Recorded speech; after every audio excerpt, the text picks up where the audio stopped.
পেলে, ম্যারাডোনা কিংবা রোনালদিনহো এই সকল সিনিয়র প্লেয়ারদেরকে কারাই বা অপছন্দ করে বলেন? সকলেই মোটামুটি পছন্দ করে। যারা ফুটবলকে ভালোবাসে তাদের নিকট এই সকল সিনিয়র প্লেয়াররা কিন্তু খুবই প্রিয়।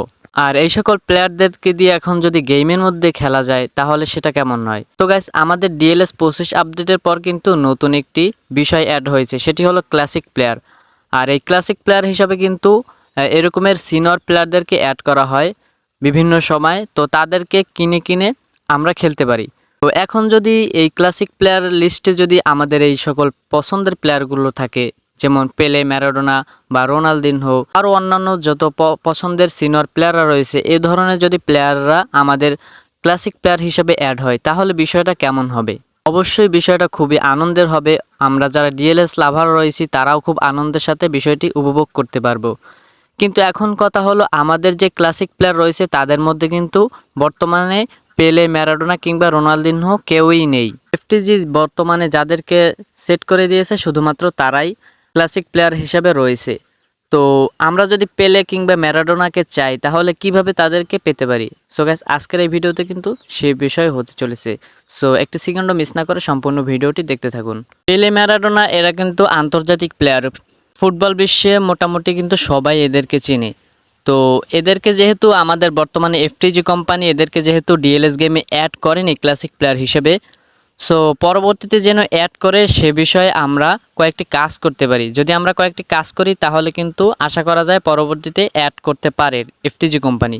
আমাদের কাজ হলো আমরা কয়েকটি কাজ করতে পারি, যেমন আমরা এফটিজিকে মেল করতে পারি। মেল করে তাদেরকে বলতে পারি, যে বিষয়টি জানাতে পারি যে পেলে বা ম্যারাডোনা এই ধরনের যে আন্তর্জাতিক প্লেয়ারগুলো রয়েছে এগুলো ক্লাসিক প্লেয়ার হিসাবে অ্যাড করুন। তো এভাবে কিছু লিখে আমরা তাদেরকে মেল করতে পারি, অথবা তাদের যে অফিসিয়াল পেজ রয়েছে তো এখানে আমরা কমেন্ট করতে পারি বিভিন্ন পোস্টে, কিংবা তাদেরকে মেসেজ করে এই বিষয়টি জানাতে পারি। যদি অডিয়েন্স বেশি দেখে তারা এই বিষয়ে, তাহলে তারা অ্যাড করতে পারে, অ্যাড করার সম্ভাবনা রয়েছে। তো আমরা যারা পেলে কিংবা ম্যারাডোনা এদেরকে ক্লাসিক প্লেয়ার হিসেবে দেখতে চাই তো তারা এই কাজগুলো করতে পারি। তাহলে আশা করা যায় যদি অডিয়েন্স বেশি হয় তাহলে তারা তাদেরকে পরবর্তীতে ক্লাসিক প্লেয়ার হিসেবে অ্যাড করবে।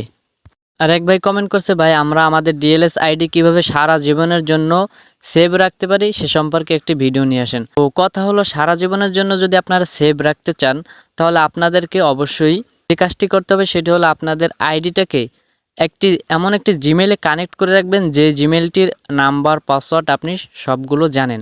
এমন একটি জিমেলে পরিচিত এমন একটি জিমেলে এটাকে কানেক্ট করে রাখবেন।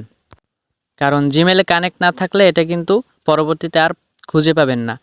আর এমন একটি জিমেলে কানেক্ট করবেন যে জিমেলে অন্য কোনো আইডি কানেক্ট করা নেই, একদম খালি একটি জিমেল, যেটা ইতিপূর্বে কোনো আইডি কানেক্ট করা ছিল না, এমন একটি জিমেলে কানেক্ট করবেন।